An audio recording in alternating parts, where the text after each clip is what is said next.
FIFA বিশ্বকাপের group পর্ব সফলভাবে শেষ করে এবার নকআউট পর্বের মিশনে নামছে ব্রাজিল। রাত 11টায় টেক্সাসের হিউস্টনে শেষ 32-এর ম্যাচে এশিয়ার শক্তিশালী দল জাপানের মুখোমুখি হবে 5 বারের বিশ্ব চ্যাম্পিয়নরা।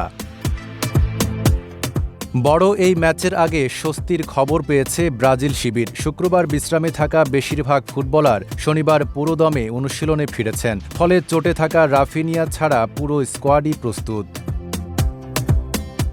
ডান উরুর পেশির চোটের কারণে স্কটল্যান্ডের বিপক্ষে ম্যাচ শেষ করতে পারেননি রাফিনিয়া। এখনও চিকিৎসাধীন থাকায় তিনি হিউস্টনে দলের সঙ্গে যাচ্ছেন না। তার অনুপস্থিতিতে স্কটল্যান্ডের বিপক্ষে দারুণ পারফরমেন্স করা তরুণ রায়ান আবারও একাদশে থাকবেন। আক্রমণভাগে তার সঙ্গে থাকবেন ভিনিসিয়াস জুনিয়র ও ম্যাথিউস কুনহা।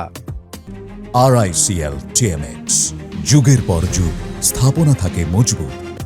সবকিছু ঠিক থাকলে ব্রাজিলের কোচ কার্লো আনচেলোত্তি টানা দ্বিতীয় ম্যাচেও একই শুরুর একাদশ নামাবেন। ব্রাজিলের দায়িত্ব নেওয়ার পর এটি হবে তার প্রথম এমন সিদ্ধান্ত।